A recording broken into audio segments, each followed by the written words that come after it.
هي زوجتي عنوانها عنواني، وحبيبتي بستانها بستاني.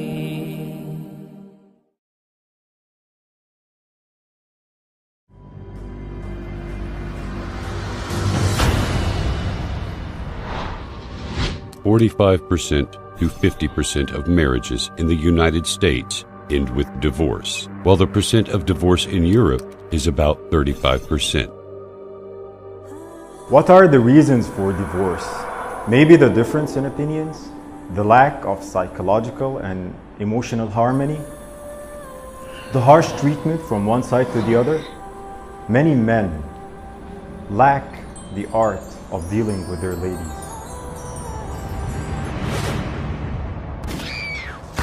70% of women who were killed in the United States were murdered by their husbands or boyfriends. Before the messenger Muhammad, peace be upon him, was sent, the woman, the wife, was not really that much appreciated in different societies.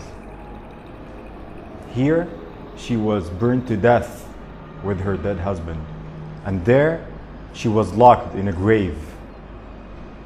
Even in the Arabic tribes where the messenger was sent, she was just inherited like any of his belongings. This is the society back then.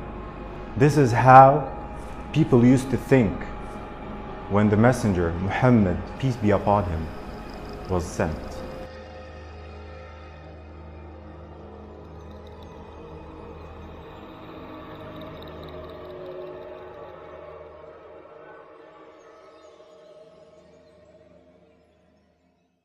Nowadays, the man who opens the door for his lady is considered as a gentle, delicate, and civilized man.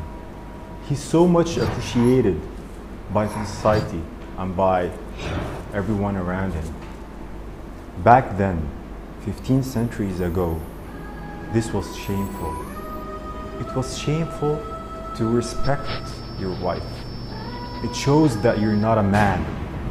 Back then, Prophet Muhammad, peace be upon him, used to lean down on the ground and put his knees for his wife to step on and get on the horse.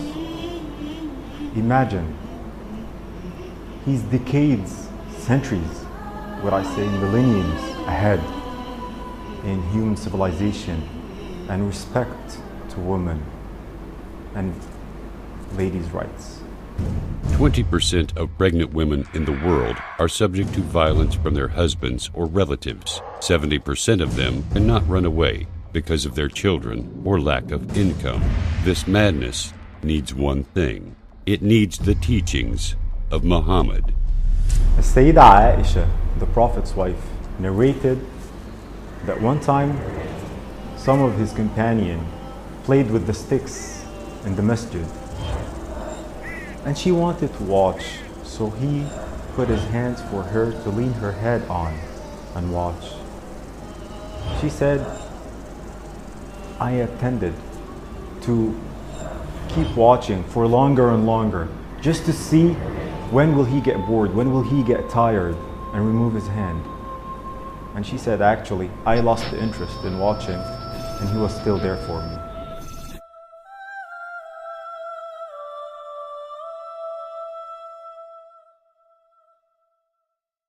Once there was a serious and critical situation where the companion of the Prophet, peace be upon him, literally did not obey him.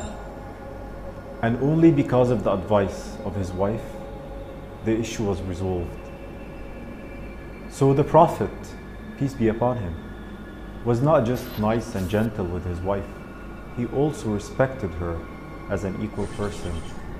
Prophet Muhammad said, "Anything you spend for the sake of Allah, you will get your reward for it, even if it was a morsel of bread you put in your wife's mouth." Prophet Muhammad, peace be upon him, said, "In this world, woman and perfume have been made dear to me, and the dearest among all is salah, prayer." And his wife said that he never hit a woman with his hands. Prophet Muhammad, peace be upon him, said, "Act kindly towards women," and the Quran says, "And live with them in kindness."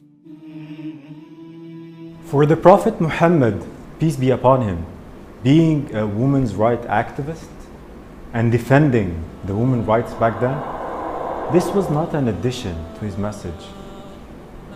This was something that actually made a lot of resistance between the Arabs back then. A lot of the Arabs refused to join this new message, this new religion, because it simply equals between the man and the woman. So although this slowed the spread of his message, although this, he still insisted on being himself, on delivering the full message from Allah. He still gave the women their rights because it's simply their rights in Islam. Even after Islam, when Umar ibn al-Khattab, a very respected companion of the Prophet, peace be upon him, he got angry on his wife because she answered him back. And he blamed her for answering him back. And she said, "What's the problem?" Even the wife of the Prophet, peace be upon him, answers him back. Why don't you accept?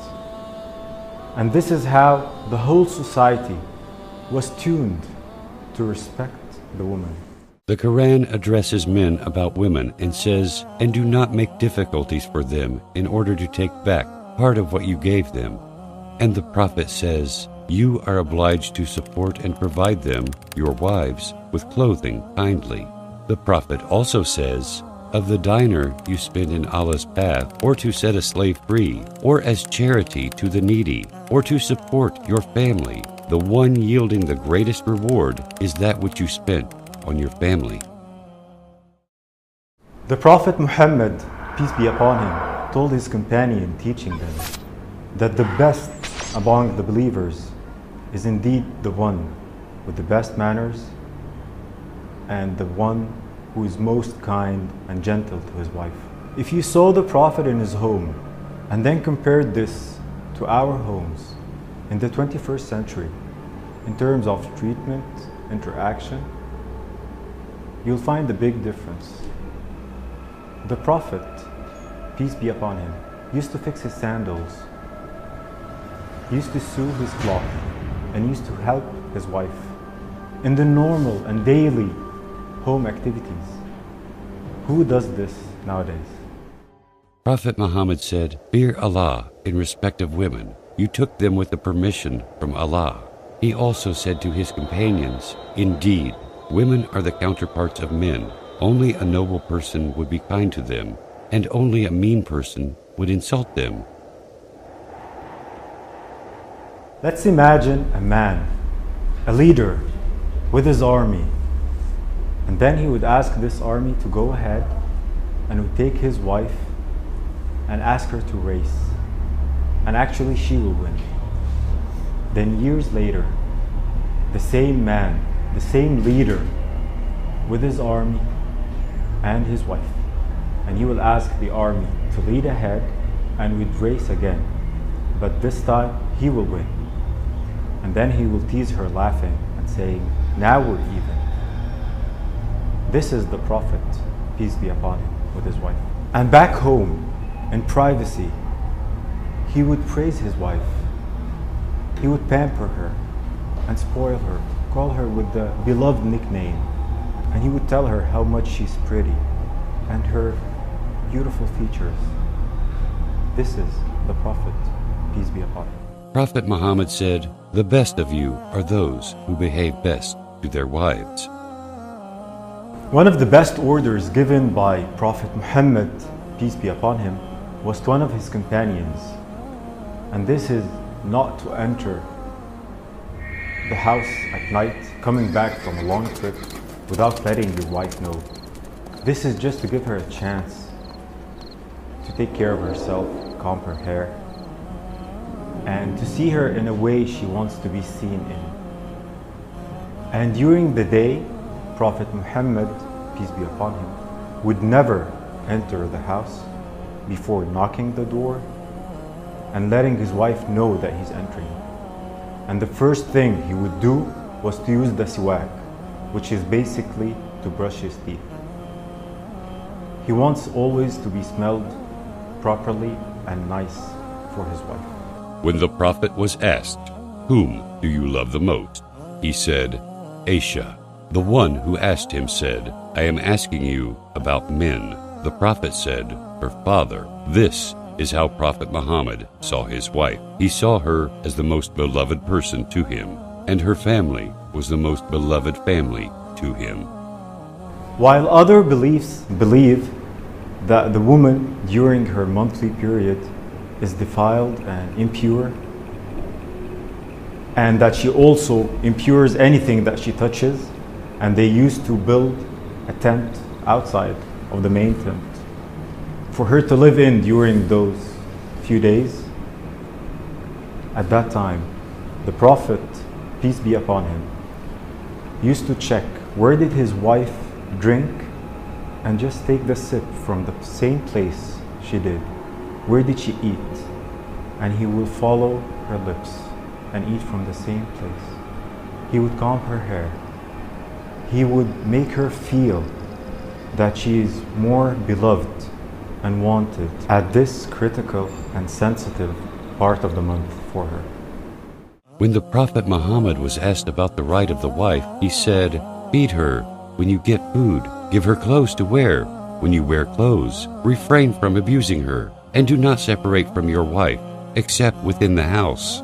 Among all the teachings of the Prophet Muhammad, peace be upon him, before dying, he chose to stress on two things. One is the prayer, the main thing in Islam, and the other was the wife, the woman. He said, act to them kindly. These are the two main things Prophet Muhammad, peace be upon him, chose to stress on before dying. استوصوا بالنساء خيرا. هي زوجتي عنوانها عنواني وحبيبتي بستانها بستاني ورفيقة العمر الذي أيامه في بيتها أزكى من الريحان هي أم أبنائي وروضة مهجتي وشريكتي في الفرح والأحزان هي من إذا مل الفؤاد رأيتها زهرا جديدا يانع الألوان